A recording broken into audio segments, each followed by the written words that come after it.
our souls at stake. Let's give it our best. Let's take them back to the Bible.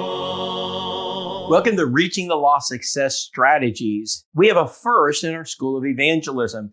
We're actually going to introduce another speaker and use a lesson that he presented at Pulsing the Pulpit Branson, because it fully reflects what we're trying to do in the School of Evangelism. And Zach Williams, he gets it. He's gone to one of our American mission campaigns, and Zach is a great evangelist.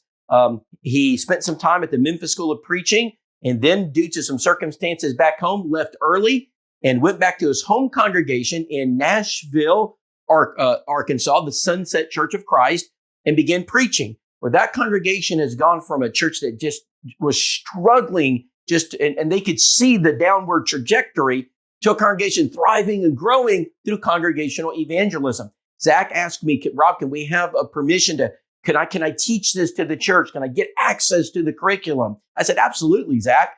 So he has been training the church, and what they have done there is absolutely remarkable. And it's a result of congregational evangelism. It works. Well, Zach's lesson was, are you stuck? Or what do you do when a congregation is stuck? He goes through a lesson really highlighting multiple things you can do. He gives you a lot of stubble and fuel to create a fire, a blaze. And he's going to talk about that stuff that we recommend right here in the School of Evangelism. In fact, we learned a few things from Zach that we'll be adding to our curriculum. So I hope you enjoy it. We've embedded it in this video. I know it's a little longer, but you will enjoy listening to this. You'll get something out of this. So take some time, listen to Brother Williams as he talks about how to get your congregation from being stuck. Get them moving, saving souls. To God be the glory.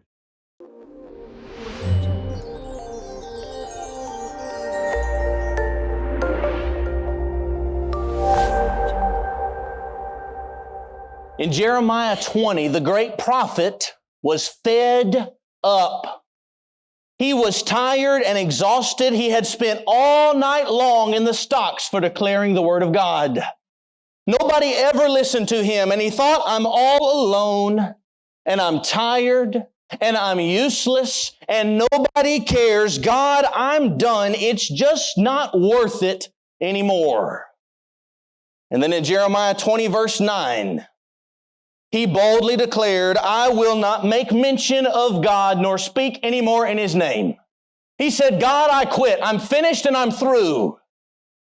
But His word was in my heart like a burning fire shut up in my bones, and I was weary with forbearing, and I could not stay.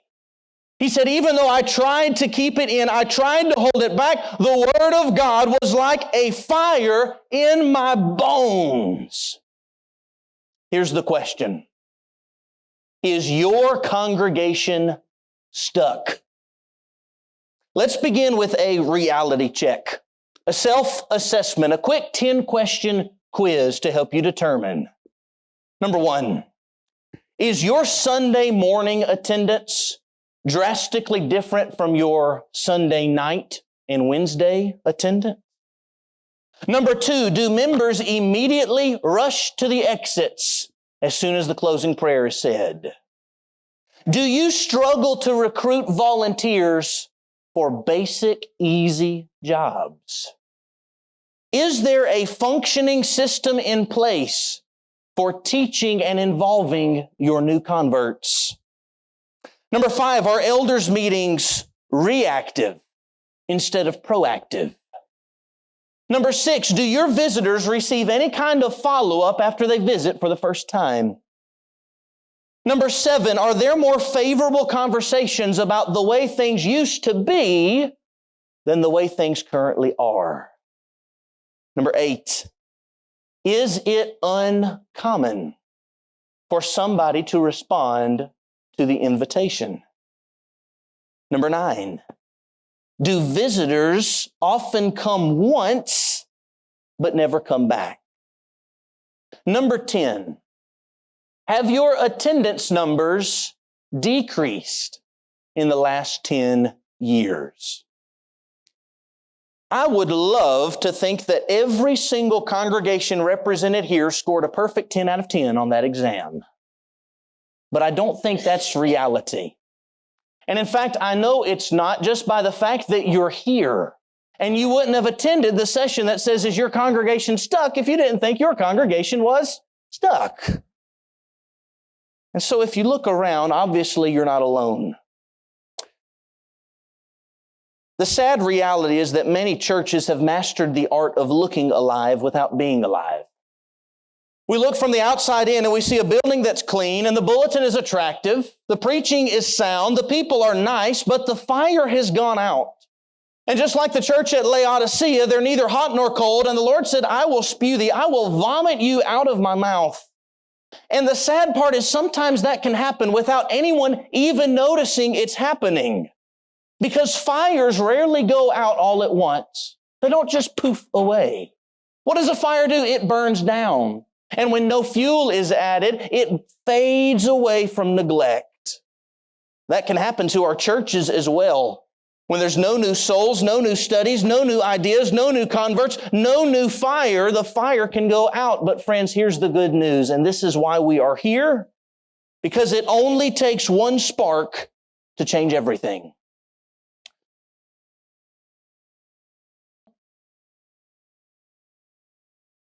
Let there be light. What if I took a match and I lit that match? It would look really bright in this room right now. And I dropped that match in one of these empty chairs.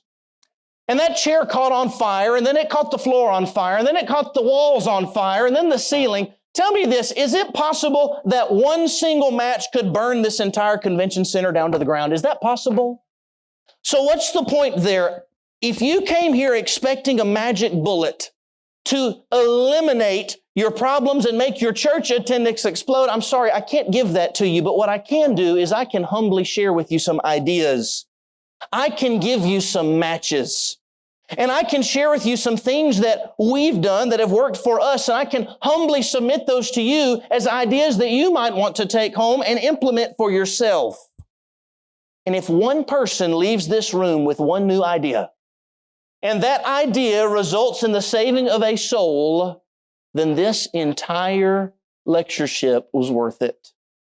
If you leave here with one idea, it may just be what sets your congregation ablaze, because we know that's what we need, right? Our churches need more fire. We need more fire in our worship. We need more fire in our preaching, more fire in our classes. We need more fire in our mission work. We need more fire in our evangelistic efforts, more fire in our homes. We need more fire in our bones. Now, you may be saying, I'm just one member.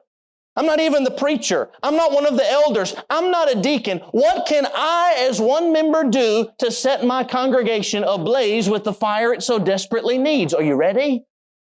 Be the spark. You be the spark. And behold, James said, how great a matter a little fire kindleth. My father has a wood stove.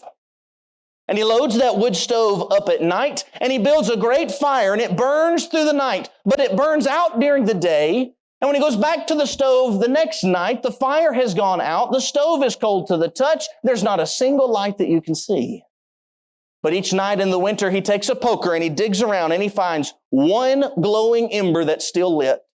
And he adds the kindling, and he adds the larger logs, and he nurses it back. And before you know it, that stove that was out and completely cold is now once again ablaze with life. Christians, if your congregation's fire has grown dim, and you notice that if you look at the surface and you see ashes, if the worship has gone cold, then you be that spark to reignite the blaze and turn your congregation into an evangelism machine. Now, before we get to the ideas that I have to share, if you will, we need to remember something you were taught as a child. And that is, if you play with fire, you get okay. So here's what not to do. Don't take these ideas and turn yourself into the that ain't right guy. You know that guy? Don't go home to your elders and say, I went to PTP and we need to do this and this and this. We ought to be doing this because that ain't right. Why can't we fix this? Look at that. That ain't right either. Don't go home and tell your elders, I learned everything that we're supposed to be doing and we're not. Don't do that. Instead, perhaps try this. Ask to meet with your elders, and here's how you can do that. I just got back from PTP and it was amazing. And I took so many good notes and I heard so many ideas throughout the week that I would love to implement. And I would love to meet with the elders to share some of these ideas and to present some potential solutions to problems we face, and also to offer my total support and assistance in whatever planning or organization or fundraising or financing or any other work that these ideas may involve. If you go to your elders and you humbly say, I would love to meet with you to discuss some ways that we can help the church to grow, if your elders are godly men, then they'll love to hear that. It all starts with a spark. And if you want a fire in the pews, that starts with a fire in you. Now, I have 50 ideas to share with you, but you're not going to get all of them written down. So at the end of this PowerPoint, my email address is on the screen and it's also in the app. And if you'll send me an email, then I will reply with a PDF illustrated outline of all the things that I'm about to tell you. And we better get started. Okay, number one, let's start with some sparks. What is a spark? A spark is an idea that we can implement next week. It doesn't take a lot of prep work. They're not very big ideas, but that's okay. Ecclesiastes 9:10 says, whatsoever thy hand finds to do, do it with thy might. These are ideas that don't take much prep, and you can go home and you can do these ideas right now yourself. For example, here's one. Greet visitors. You don't need anybody's permission to be friendly. When you go home next week, you can stand right at the front door and you can be the first person that visitors see. And you can welcome them inside and you can show them to their seat and take their children to the appropriate classrooms. And in doing so, you're making a spark. Here's another one. Greet visitors and sit by visitors. Our visitors, hear me friends, should never ever sit alone. Invite them to sit by you. You go and sit by them. Engage them in conversation. Make them feel welcome. And if you do that, then you are making another spark. Number 4, what about some visitor gift bags? You can go to the Dollar Tree and you can buy a 3-pack of gift bags for $1.25. And you can also buy some nice candles at the Dollar Tree and some candy. And you can put all that together with a bow, and when that visitor comes, you can say, we sure love our visitors. I want you to have this. And when they take it home and set it on their counter every time they walk by, they're going to think about the church. That is a spark. Here's another one. Visitor cards. Don't leave Dollar Tree yet. Pick up some nice cards. And when you see a visitor, get their contact information and you mail them a letter saying how much you enjoyed seeing them and how you have a pew for them and they're always welcome to come visit the Church of Christ. And you just made another spark. Here's one for preachers. Make handouts for your sermons. It doesn't take very long to make a very simple outline with a few fill-in-the-blank spots. Ever since I started to do that, I can't tell you how many people have said, I appreciate having a printed handout to help me follow along and take better notes. That's creating another spark. Here's a fun one. RATGAT. Has anybody ever heard of this? I have no idea where this came from, but it stands for read a tract, give a tract. How many of us have a tract rack in the back of the auditorium that never gets used and it's loaded down with tracts? They don't do any good on the rack. So every week, if every member takes a tract on the way out, reads it, and then gives it away before they come back, we're creating more and more sparks. Here's the last one. This is one that everybody can do today, and that is pray. Do you really want to see your congregation grow? Then light some sparks and pray, and if you do that, then those sparks will lead to flames. What is a flame? A flame is an idea that you can do next month. Flames take a little bit more work. They're simple ideas, but they require some planning. While sparks are something that you can do right away at the personal level, flames take a little more time because now we're moving out to the congregational level. For example, organized door greeters. If you decide to make it your job to welcome visitors, that's great. Do it. But what happens when you're at polishing the pulpit and there's visitors? That's why we need to have an organized greeting team so that every door is covered every week. What about organized visitor cards? When we have visitors, I can go ahead and warn them, you're going to receive a mailbox full of cards this week. And that's exactly what happened. And over the course of a few weeks, they'll receive 30, sometimes 40, or even 50 cards in the mail. Personal handwritten cards that say, we're so glad you visited. We would love for you to come back. We can't wait to see you again. And every card they get is increasing the odds that they what? That they come back. It's another spark that leads to a flame. Here are 3 meals that you could host on a monthly basis. The church loved to eat and spend time together in Acts 2:42, and we can do that as well. How about a men's breakfast? Pick a day every month, fry some bacon, and the men will come, I promise.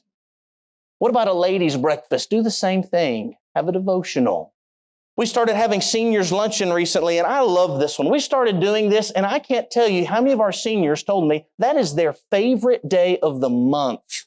Because aside from Sunday morning worship, many of them never leave the house. That's another way that we can implement some flame. If you give that a try, I guarantee you that will be a hit. Here's a fun one. How many of our Bible classes are as well attended as our worships? Is there a discrepancy between those two? Tell me this, what if we were to take our 10 o'clock worship and our 9 o'clock Bible class and swap them? And what if instead we had worship first and Bible class second? If you gave that a try, do you know what I think you would likely find? I think you would find that people are more likely to stay for Bible class than they are to get up and get the kids ready and get to the building earlier for Bible class. It may work, it may crash and burn. I don't know your congregation, but it's at least an idea that you can try. Here's a really fun one. What about singing in the hallway? You may have a foyer area or an atrium in your church building. We have a really long hallway behind the auditorium. It has tile floors and drywall and a hard ceiling. The acoustics are incredible and it echoes forever. Our last gospel meeting, we had a singing that Tuesday night. We lined that hallway with chairs and we sang all night long, and it was the most beautiful singing that many of our members had ever heard. Novelty can be good, provided that it's within the bounds of Scripture. There's an idea that you might want to try. Here's another one. Try to have one event a month that's outside of the church building. You know, a church that spends time together outside of worship is a healthy congregation. And a healthy congregation is one that grows. Some quick ideas for you. What about a picnic at the park? Or a bowling night? Or an outdoor movie night? Or a game night at a member's house? Or maybe a chili cook-off competition? Here's one. Throw in everybody's birthday party. Celebrate all the birthday parties on the same day and have a big gift exchange. Does that sound fun to you? Now here's the really cool part. It's a lot easier for a visitor to go bowling with the church than to show up on Sunday morning and worship with the church. And when that visitor becomes well acquainted with the church outside of the church building and they become friends, guess who's more likely to come see us during worship and whose soul is now more likely to be saved because of the flame that they see with us? Here's number 8. What about kids singing in pew packers? Invite the children to come 30 minutes early on Sunday night or 30 minutes early on Wednesday night. Invite them to come to the front row. Sing those vacation Bible school songs they like. Play some games and have some trivia. And what you're doing is you are now incentivizing the parents to bring their children on Sunday night. And if the little children show up, then the people who drove them show up as well. Another idea to light some flames in your congregation. Now, here's my favorite one. That's not my favorite one. Here's my favorite one. Free pizza night. We tried this recently and it was a hit. Have you ever hit a lull where you haven't had many prospects? You haven't had many visitors come through your door? I guarantee you, if you make a post on Facebook that says, we're having free pizza this Saturday night, and the whole community is invited, you don't even have to advertise. You will get visitors in your church building. And then you'll be able to follow up with the ones that stay. Another idea that might light a spark. Okay, here's parent date night. How many of you parents love your kids but would be happy to drop them off at the church building for a few hours? The church would be happy to do that, especially if you invited your peers and coworkers who are also parents to do the same. An evangelistic tool, a spark lighting a flame. Now, once we pass flames, now we reach our third level, and that is a blaze. What is a blaze? A blaze idea, these are the big ones. These are ideas that you plan for next year. We've done next week, next month, now next year. We looked at sparks, and sparks are at the personal level, but flames, they're at the congregational level. And so a blaze is now at the community level. You don't have to advertise a blazing fire. Do you know why? Because everybody can see it. And if your congregation is ablaze with the fire of the gospel, then your community will know it. We're moving now from cruise ship to battleship, from stuck in neutral and dying to placed in high gear and thriving. You're not ready for this one. Cookies. The community loves cookies. Cookies are inexpensive. They're easy to make in bulk if you have members that are willing to do that. Why not pick a day every month that you take cookies to somebody in your community, such as your police department, your fire department, the EMS department, the school teachers. Take them to the city, take them to the courthouse, the hospital, the nursing home, the senior citizen center, the highway department, anywhere in your community where people can be found. Pick a day, pick a time during the year, pick a month, and take them some cookies. And make sure every single bag is labeled so they know where it came from and they know who they can come to see and thank. That's how you get an entire community talking. That's how you start a blaze. Here's another one. What about food drives? You may be thinking food drives are kind of a logistical difficulty. There's a lot of expense and moving pieces involved there, but it doesn't have to be. We've been very blessed in our area that our local food bank contacted us. And they said, we have more food than we can distribute. And you have a facility. If you can gather enough volunteers, we will bring you an 18-wheeler truck full of food quarterly and let you distribute it yourself. Call your food banks. And when you do something like that, friends, that generates hundreds of contacts. We normally fill up 300 vehicles every time we do that. That's more than 300 people. And we get their contact information because they have to apply, and we can follow up with them, and we can put whatever material we want to put in with those food baskets. We put stickers on every single can so they can't open the macaroni without seeing that the Sunset Church of Christ loves their soul. That's an opportunity. Another idea, it may be worth calling your food bank to start a blaze. Here's one that we plan to implement next year. That is the Wednesday community table. On Wednesday nights, cook a big meal, make something easy, a bunch of spaghetti, grill some hamburgers and hot dogs, and theme it. Have a first responders night. Have the football team. Have the hospital staff. And invite them to come at 6 o'clock on Wednesday night to share a meal together. And then here's how you do this one. When everyone's starting to wrap up their meal, you stand up, you pick up the microphone, and you say, I'm so glad that you came. We're going to start our Bible class right now. If everybody will just turn their chairs around, we'll get started. You know what that is? That's called being wise as serpents and harmless as doves. They came for food, but they're leaving with spiritual meat. Okay, here's another one. Have evangelistic gospel meetings. How many of our gospel meetings are not evangelistic at all? And in many ways, sometimes I think we shouldn't even call them gospel meetings anymore because we don't do any kind of outreach for the spreading of the gospel. So here's an idea for you. If you want the church to get out of the building, then take the church and move them out of the building. That's a hard one, I know it.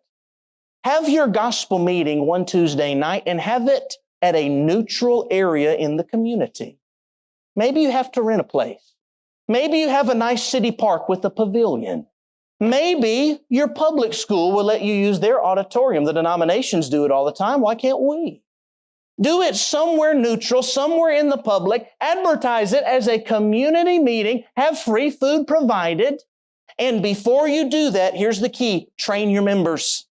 And make sure they know this is an evangelistic gospel meeting. And the purpose of this is to generate contacts and to bring them in. And so whenever you see somebody that you don't recognize, you speak to them and get their information. And here's one more idea. Have your speaker finish that sermon on that Tuesday night on such a huge cliffhanger that they have to come back on Wednesday to the church building to hear the rest. That's how you start a blaze in your community. Here's one we tried last month and it went great. We had a community Sunday. And that's all we did. We didn't even put our name on the flyer. We just invited the community. And I took a list of the last 2 years of visitors that we've had. And every single person that's visited us over the last 2 years received a flyer in the mail that looked like this. You may recognize that fella.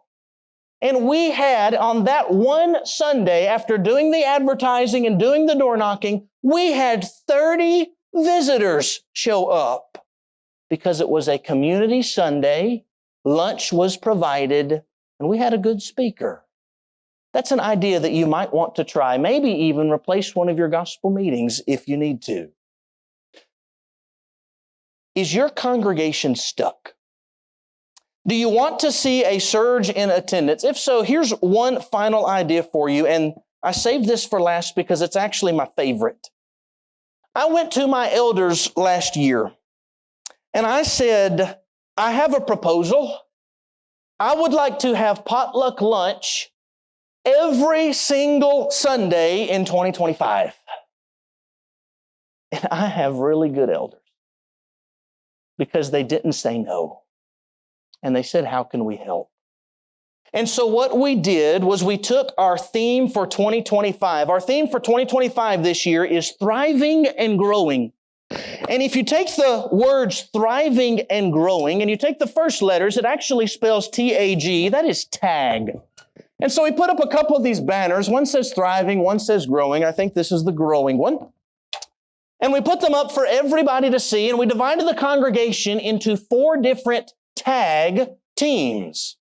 And every tag team has potluck once a month. If you're on team 2, every first Sunday you have potluck. If you're on team 1, every first Sunday you have potluck. If you're on team 2, every second Sunday, and so on. And that accomplishes a few things. Number 1, it helps us thrive as a congregation. I think we can all agree that's good. But number 2, it also gives us a way that every single Sunday, no matter when it is, if we have a visitor, we can always do what? We can always invite our visitors to stay and eat lunch with us and give us an opportunity to get to know them and to meet their family and to make them feel like part of our family. That's thriving and growing. And if you use this idea, I would encourage you to also make t-shirts. And on the front of that t-shirt, you can print in big letters, tag, you're it. Now, I'll be the first one to tell you, I don't have all the answers. And I know you're aware there's no one big secret that will instantly turn a stuck congregation around. The reality is it takes a long time to turn a big ship. And that excellence is a lot of small things done well. I hope that you can use some of these ideas. And if your congregation is stuck, and if you want to see an explosion of church growth, then I challenge you as an individual. You be the spark. You be that match, and you go home and start the flames that sets this world ablaze with the fire of the gospel. These ideas are now yours. Tag, you're it. We just plant and water, then watch God see the increase start. There are souls at stake. Let's give it our best. Let's take them back to the Bible.